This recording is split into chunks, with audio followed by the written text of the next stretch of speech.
This Indian general had an extraordinary career, fighting in half a dozen conflicts, from the jungles of Burma to the heart of the Congo. A brilliant tactician and inspirational leader, in one daring mission he even went undercover disguised as a Buddhist monk. In a later war, he would be instrumental in capturing a vital mountain pass from enemy forces. This is the incredible story of Lieutenant General Zoru Bakshi.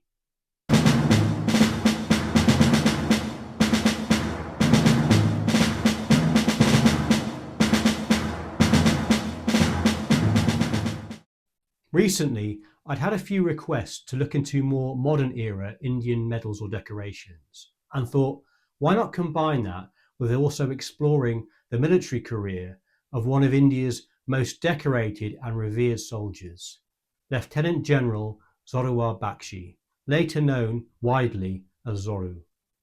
This chap's career is remarkable and reads like a military epic, and he has a dazzling display of military decorations, ranging from British India till the 1970s. So I thought it'd be fascinating to look into a few of those medals. So let's dive in. Looking at Bakshi's ribbon bar, it appears he has 2 gallantry awards, 2 decorations for exceptional or distinguished service, 11 campaign or service medals, 2 commemorative medals, 2 long service medals, and 1 foreign award. Furthermore, he has a mentioned in dispatches oak leaf on 1 medal. Zorawar Chand Bakshi was born in October 1921 in Gulyana, Rawalpindi district in Punjab, then British India but now modern-day Pakistan. His father had served in the British Indian Army and had been decorated with the Order of British India. Bakshi was born into a Dogra Hindu family. The Dogra's ethnic group originated in Jammu region near Kashmir and were known, like the Sikhs, traditionally as a martial or warrior people. Knowing their reputation, during the Raj, the British actually raised several Dogra regiments and recruited heavily from the population. Like many men from that background, the young Bakshi decided on a path in the British Indian Army. In 1942, at the height of World War II, after being educated at Gordon College in Rawalpindi, he entered the Royal Indian Military College at Dehradun.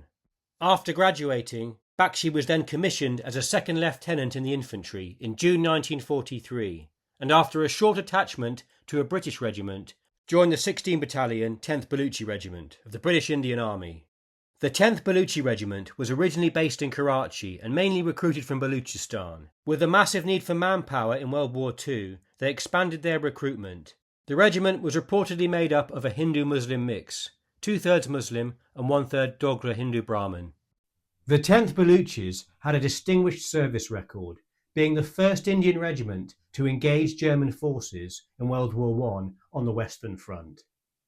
The 16th Battalion was raised in 1941 and was composed of 2 Pathan companies, 1 company of Punjabi Muslims and 1 company of Dogras.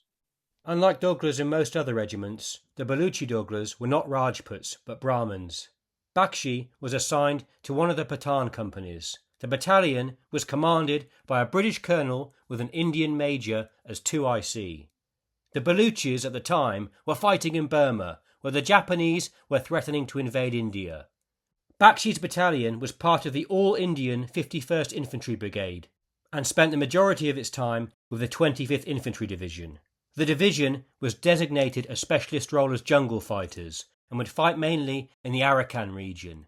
Bakshi quickly gained a reputation as being a calm and confident leader and was initially involved in patrolling, raids and conducting reconnaissance of Japanese lines. The war in Burma was brutal, with the Japanese often refusing to surrender and fighting to the last man. Bakshi would later recall to his officers that his unit suffered, at times, 40% casualties. Bakshi would soon earn a mention in dispatches for leading a well-coordinated attack on a hilltop bunker occupied by the Japanese. After fierce fighting, Bakshi's men captured the position. A soldier under his command, Sepoy Bandari Ram, was awarded a Victoria Cross for his act of heroism during the attack. Interestingly, Ram was only going to be awarded an Indian Order of Merit, but Bakshi was instrumental in advocating that he received the higher award, witnessing Ram's extraordinary heroism. In January 1945, the 51st Infantry Brigade took part in the Battle of Kangao, which was one of the hardest fought battles of the Burma campaign. In April, Bakshi's Baluchis and the division was withdrawn to South India to prepare for Operation Zipper, the planned invasion and liberation of Japanese-held Malaya. However, by the time of the operation, hostilities ceased. The operation proceeded as planned, and the 25th Division was the first formation to land in Malaya, occupying the capital, Kuala Lumpur, and then accepted the Japanese surrender. Bakshi's battalion was to stay in Malaya for about a year, looking after Japanese prisoners of war. During the war, the 10th Baluchis suffered over 6,500 casualties and were awarded numerous decorations for gallantry, including 2 Victoria Crosses. Returning to India in 1946, Bakshi was assigned to the Punjab Boundary Force as India prepared for independence. The Boundary Force was entrusted to maintain peace in Punjab during partition. Like millions of other Indian and Pakistani families, Bakshi's own family were affected by partition and had to abandon their homes and flee to a new country. It must have been an emotional and trying time. Many military men, Hindu, Sikh and Muslim, would be forced to choose a nation, and in future would fight against the very men who before had been their comrades and brothers in arms, serving alongside each other in World War II and even in earlier campaigns like the Northwest Frontier. As a result of the partition, Bakshi's parent unit, the 10th Baluchis, were allotted to Pakistan. Bakshi was transferred to the 5th Gorkha Rifles, which was one of the 6 Gorkha regiments that were to remain in India, while 4 were transferred to the British Army. I don't think the Gurkhas need any introductions here. We pretty much know they're some of the toughest soldiers in the world. Until then, Indian officers hadn't served in Gurkha regiments, and the sudden departure of British officers left a void that had to be quickly filled by posting officers from other regiments. These officers initially had a difficult time, since none of them knew about the customs and background of the men, and neither could they speak Gurkhali. Bakshi, being a Punjabi, must have found this initially challenging. At this time, he was also promoted to lieutenant. He had been this rank temporarily during wartime, but with peace reverted to second lieutenant. He now received his substantive or permanent lieutenant rank in 1947. When the First Indo-Pakistani War of 1947-48 broke out, Bakshi, still a lieutenant, was posted as the wartime brigade major of 163 Infantry Brigade in March 1948. The appointment of brigade major was normally given to officers who performed well on the staff course. Bakshi hadn't done the course, but the shortage of staff-trained officers after the departure of the British and his reputation as a competent officer resulted in him being given this heavy responsibility.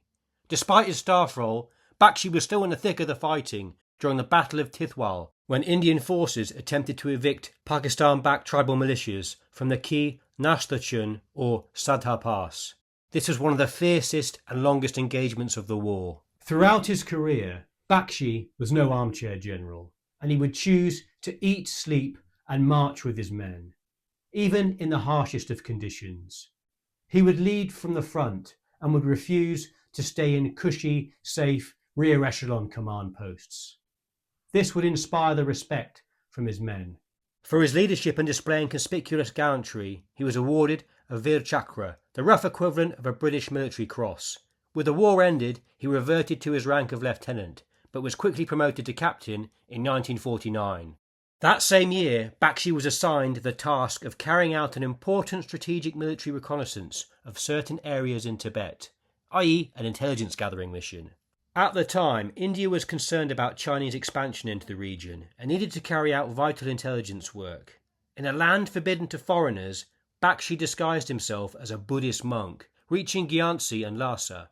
Perhaps his recent knowledge of Gurkhali helped him. He covered a distance of 400 kilometres in 80 days and traversed over some of the highest passes in the Himalayas. Completely unrelated, but speaking of the Indian Army in the Himalayas, recently in 2019 on an adventure expedition, the Indian Army reportedly discovered mysterious footprints of the mythical beast known as the Yeti at Maluku Base Camp. Speaking of hairy cryptids, did those Finding Bigfoot chaps ever find one? I think that show ran on for years. For this incredible intelligence feat, Bakshi was awarded the McGregor Medal in 1949. He was the first recipient of the medal after Indian independence. Instituted in 1888 in memory of Major General Sir Charles Metcalfe McGregor, the founder of the United Services Institution of India, it is awarded every year for the best military reconnaissance or journey of exploration or survey. In recent years, it's also included adventure. However, it's awarded only if the journey or expedition is exceptional. Sometimes no award is issued in a year. In fact, there have only been about a dozen awards during the 50 years since independence. The obverse contains an effigy of Major General Sir Charles Macgregor. Inscribed on the periphery is Major General Sir Charles Macgregor, KCB, CSI, CIE, in Memorandum 1887. The reverse contains various figures of army personnel and branches. The ribbon is based on the Macgregor tartan of red, green, black and white. In 1951, Bakshi was selected to attend the Defence Services Staff College in Wellington, Tamil Nadu. This is India's premier tri-service training establishment that imparts training to field-grade officers of the three wings of the Indian Armed Forces, friendly foreign countries and various Indian civil service departments. He performed exceptionally well on the course and was recommended for an instructor's position, but returned to his unit. In 1952, he then spent 3 years as Brigade Major of the 123rd Infantry Brigade and was then posted to the 2nd Battalion 5th Gurkhas, stationed in the volatile Uri sector of Jammu and Kashmir. Around this time, Bakshi would also marry and would go on to raise a family. In January 1960, he was promoted to Lieutenant Colonel and posted to Wellington as an instructor. In August 1961, Bakshi received orders appointing him as CO of 2nd Battalion 5th Gorkha Rifles, his former unit, then stationed in Calcutta. In early 1962, Bakshi and his battalion were deployed on a UN peacekeeping mission to the Congo. This would be no easy task, however, as the nation was in the throes of a violent civil conflict following its independence from Belgium in 1960. India contributed the largest national contingent to the mission, with over 4,700 troops deployed. Bakshi's unit was stationed in Elizabethville, the capital of the secessionist province of Katanga, which was under the control of tribal leader Moesi Tisombe. The country was in chaos, the national army had mutinied, infrastructure had collapsed, and rival tribes vied for power. The mission of the UN force was to maintain law and order, protect vital installations and infrastructure, and prevent sabotage. However, peacekeeping quickly escalated into combat operations against the Katangese Gendarmerie, a well-armed secessionist militia. Throughout 1962, Bakshi and the Indians were involved in numerous skirmishes and hard-fought battles, resulting in heavy casualties on both sides. Despite these challenges, Bakshi led his troops with distinction. By the end of the year, the battalion had cleared Elizabethville and surrounding areas, up to 20 kilometres beyond the city limits, of enemy forces and neutralised minefields left behind. The battalion returned to India in March 1963. For his exemplary leadership and gallantry, Bakshi was awarded the Vishisht Seva Medal. During the 1960s, he was promoted to colonel and then brigadier. In August 1963, Bakshi was posted to Military Operations Directorate in India, then placed in command of 68 Brigade in Kashmir. In the Indo-Pakistani War of 1965, Bakshi was instrumental in the capture of Hajipur Pass from Pakistani forces. This was an intense 2-day battle conducted in terrible conditions of rain. Showing a sense of humour in the stressful conditions, prior to one assault, he saw that one soldier's blue dye from his turban had run onto his face, and he cracked a joke stating, "I see you have camouflaged yourself with blue." The Indian operation to take the pass was even named after Bakshi, showing the leadership's confidence in him.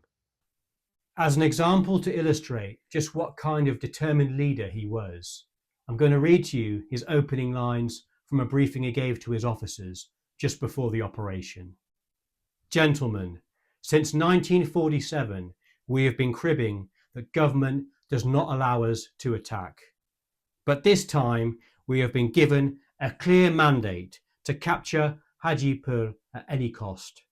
Where I say at any cost, a civilian may mean 100% casualties.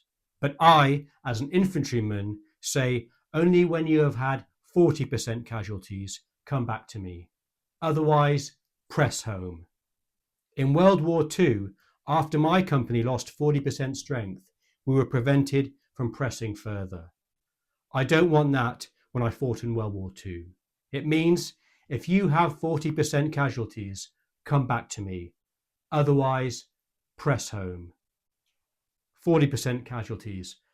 That's pretty sobering, but it does illustrate just how crucial to India this operation was to the course of the war, and that they were willing to accept such a high price in men to gain their objective. Eventually, one para, under the leadership of Major R.S. Dayal, captured and held the pass. Dayal and Bakshi were both awarded the Mahavir Chakra for this. The Mahavir Chakra, or Great Wheel of Bravery, is India's second highest decoration, awarded for acts of conspicuous gallantry. It's basically the equivalent of the British DSO, Distinguished Service Order. The medal is made of standard silver and is circular in shape. On the obverse is a 5-pointed heraldic star with circular centrepiece bearing the gilded state emblem of India in the centre. The words Mahavir Chakra is written in Hindi and English on the reverse, with 2 lotus flowers in the middle. The ribbon is white and orange. During the operation, Bakshi was constantly in the field, checking on his men in positions. Supported by artillery, Indian troops would have to launch frontal assaults uphill against entrenched enemy positions. Bakshi's citation reads, "As soon as an objective was captured, he was there personally, to guide and help in the reorganisation. Many a time, though enemy shelling was intense and continuous, he remained in the forefront, without caring for his personal convenience or safety. After the capture of Hajipir, he moved forward his tactical headquarters immediately, though he knew that the enemy would most certainly counterattack it viciously. Throughout this operation, Brigadier Zorawar Chand Bakshi displayed a high standard of planning and tactical skill, combined with outstanding leadership, determination and camaraderie in sharing the hardships of his troops, which are in the highest traditions of the Indian Army." Controversially, after the war, the Indian government handed back the pass to Pakistan during the Tashkent Declaration. In the late 60s, Bakshi, as Brigadier of the General Staff of the Eastern Command, led forces conducting counterinsurgency operations in northeast India. During the 1960s and 70s, these operations primarily focused on the Mizo Hills and Manipur, with the Mizo National Front insurgency reaching its peak intensity. This period also saw the spread of insurgent activity to Tripura and Assam. The Indian government employed various strategies, including military operations, the regrouping of villages, and attempts to win over the hearts and minds of the local population with infrastructure development.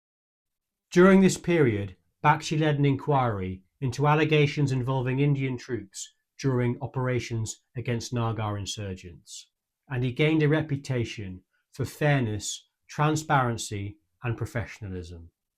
In 1970, Bakshi was promoted to the rank of Major General. During the Indo-Pakistan War of 1971, he played a pivotal role in the capture of a strategically vital region today known as the Chicken's Neck sector. At the time, the Pakistanis referred to this area as the dagger, a term symbolising its offensive potential and psychological dominance. Indian troops had long regarded it as a formidable obstacle. Recognising the power of perception in warfare, General Bakshi reframed the narrative. He rechristened the dagger as Chicken's Neck, declaring that it was something to be wrung and broken off.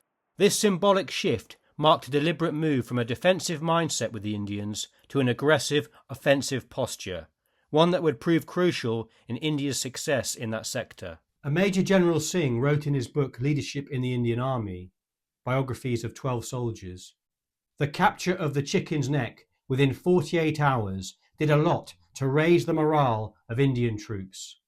Zoru Bakshi had once again proved that it is not numerical superiority, but daring and audacity which brings success."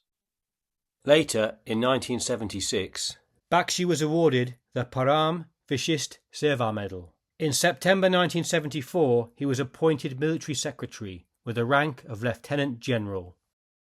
However, despite being highly decorated and widely respected, Bakshi was not appointed Army Chief of Staff due to seniority rules and internal politics, and this is considered one of the most controversial non-selections in the Indian Army. After over 30 years in the Army, he finally retired in 1979. At the time of his retirement, no other Indian officer had received as many major decorations for both valour and distinguished service as Bakshi.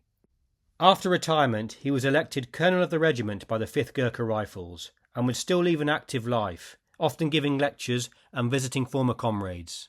His medals are Param Vishisht Seva Medal, Mahavir Chakra, Veer Chakra, Vishisht Seva Medal, General Service Medal. This is for Jammu and Kashmir 1947-48, i.e. the First Indo-Pakistani War, as well as, I think, service in Mizo Hills in northeast India.